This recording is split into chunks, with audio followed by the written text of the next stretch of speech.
Find out about Fergie, the Duchess of York, Kathleen Turner, and Ted Danson. I'm sweating profusely, so I guess the answer is yes. The all-new Barbara Walters special, Wednesday night. Spellbinding about her. Sexy, certainly, but more than that. A sort of cool allure one associates with screen legends like Garbo and Bacall. Most of us had never heard of Kathleen Turner before, but there was no doubt we were watching the birth of a movie star. You're not too smart, are you? I like that in a man. What else do you like? She was born in 1954 in Springfield, Missouri, but her father was in the Foreign Service, and Kathleen spent most of her childhood in places like Cuba, Venezuela, and England. During her senior year in high school, her father died, and Kathleen returned to the States, attending college in Missouri and Maryland. Success came quickly. Shortly after graduating, she went to New York and worked on Broadway, as well as on the soap opera, The Doctors. Jason, you're the only one who's ever loved me, the only one I've ever really loved. Listen to me, listen. We can make it work. I know we can. Will you just let go of me? No, I won't. After about a year and a half, she quit, and shortly thereafter was cast in Body Heat. Since Peggy Sue, Kathleen's career has had some ups and downs. She surprisingly took the less meaty role in The Accidental Tourist and watched her co-star, Gina Davis, walk away with an Oscar. But then, she loves to take chances. She's one of the few major movie stars who regularly does theater. This is from a New Haven production of Camille, and she soon plans to return to Broadway in Cat on a Hot Tin Roof. Perhaps her most obscure performance came last year, as she lent her throaty voice to Jessica Rabbit in Who Framed Roger Rabbit. But the old Kathleen is back. She is trim, she is gorgeous, and she's a sexy leading lady again in the soon-to-be-released film, The War of the Roses. Kathleen's real-life marriage is another story. She manages an extremely successful and private personal life. Her husband, Jay Weiss, is a full-time Manhattan real estate developer and part-time rock and roll guitarist. Kathleen and Jay have a 2-year-old named Rachel and live here in the Greenwich Village section of New York City. Well, I like cities. I grew up in them, and I feel safer in them.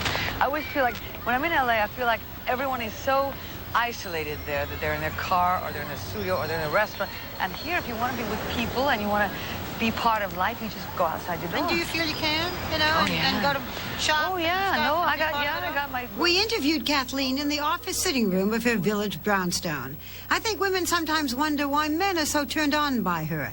She knows why. You once said that you can walk into a room and you can, when you look at me forever. Yeah, what's that mean? You know, remember the line you say? I said when I was really hot, if I knew I was really on, really hot that night, if I walked into a room, any man who didn't look at me had to be gay. I regret having made that statement to some extent, but I still think it holds up. Because there's something that you're just giving off. Well, you know, I mean, everybody has times when they are just, they're on top of the world, and they know it, and it's your night, it's your place, you know, move over. When you do a sexy love scene, because you are considered a very sexy lady. Yes. Okay? Very sensual. Do you think you are, by the way? Oh, gosh, when I want to be, yeah. What do you do? Oh, God, teach me. Well, I always thought that, first of all, I think you have to have an object in mind. You have to zero your sights on the man you want to attract, essentially. That's important. You have to feel sexy. You have to feel good about yourself. You have to feel that you're an attractive woman, you know, and it's exciting. And you have to be excited by yourself, I think. That's sexy. When you do a sexy love scene, can you turn it on and off? I read that you said, you know, when you're kissing and they're fondling you, and it's very hard. If somebody's kissing you and touching you, it's impossible, I would think, not to feel aroused to some extent.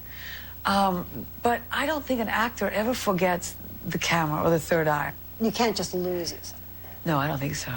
Not with, you know, 50 people staring at you. How does your husband feel when he sees those scenes? Well, not thrilled. He has a little joke. He says that he likes the Christian amended version of Body Heat himself. But what bothers him much more than that... The expurgated version. Yes. What bothers him much more than that is my dying. He will not and has not ever seen any of my death scenes, either on stage or on film. He's never seen the end of Fritzi's or any of this, because he can't. He says that's the worst thing. What did he have that other men didn't have? I think, your husband? well, yeah, besides, you know, gorgeous and sexy and intelligent and all that stuff, yeah. I think actually it was, quite frankly, he gave me the best compliment, the greatest compliment I ever had. He said that he thought I would be excellent at anything I decided to do.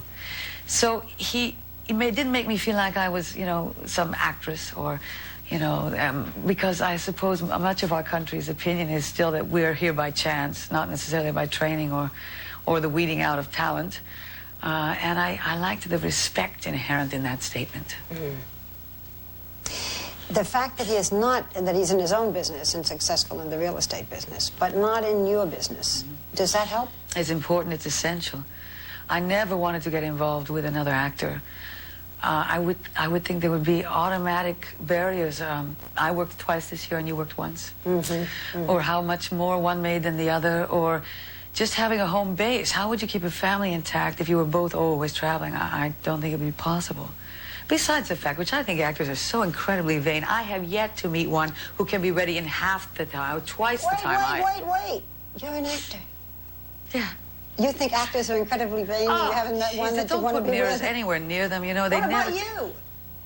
Well, I have this great makeup and hair person, and so I just assume they've done the job, and that's it. No, I'm done.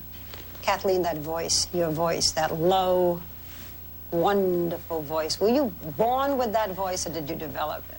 I was born with it to a great extent. My mother has a very similar voice, but I went to high school in England, in London, and that was when I decided to become an actor, to become a professional actor. Let's put it that way. That's important to me.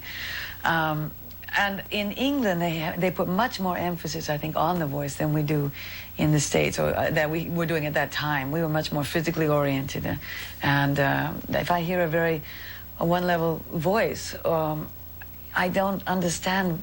I figure they probably don't read much, you know? Or if I see a woman who has a $5,000 outfit on, and the jewelry and the shoes and the makeup is perfect in the hair, and then she talks like this, I just think, my God, why didn't she spend half of that on her, you know, on voice lessons?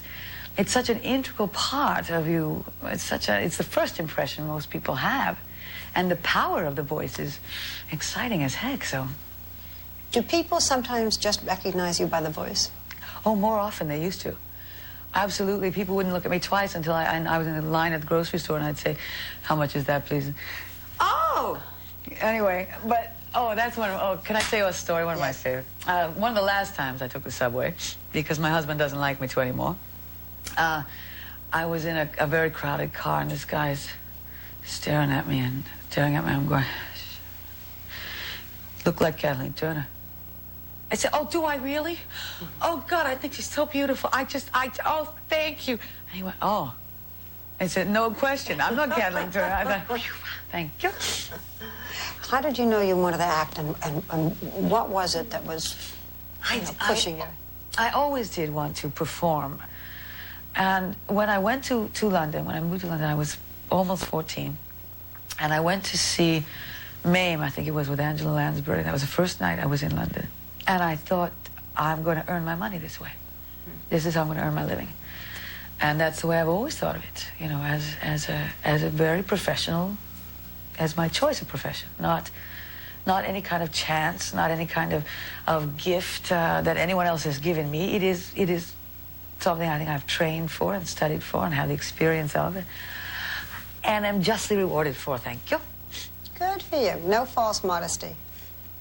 I read when I was reading about you that at one point, when you were really beginning to make it, you went to a psychiatrist because you were worried that you were getting too much attention and that you were getting to like it. Yeah, I started to see the shrink, I guess 7 or 8 years ago now, and I still do. I thought, I really thought that I was constantly aware of another eye, of a public eye in a sense, and I was always trying to act Kathleen Turner, which was terribly uncomfortable and not relaxing. So I tried to sort that out a bit. Did you? Well, no, it's an ongoing process. I mean, the level of attention also changes, you know. I mean, it wasn't so big then. Now, I mean, you ever sit in a restaurant and realize somebody's watching how you chew, you know, you kind of go, you know, you just want to sort of swallow.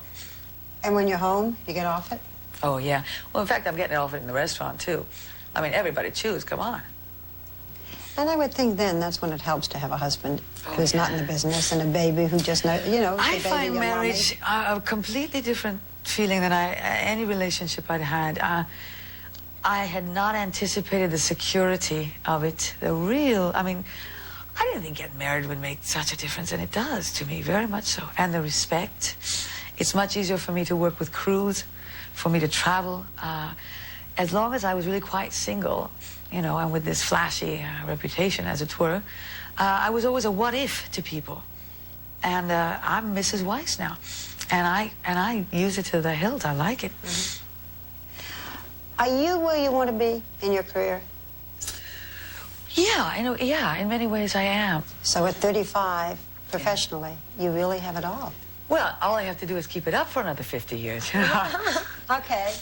Let's take 50 years. What are you doing 50 years from now? Well, you know, I once said I was going to do Helen Hayes. I was going to do Airport 17. You know. Yeah.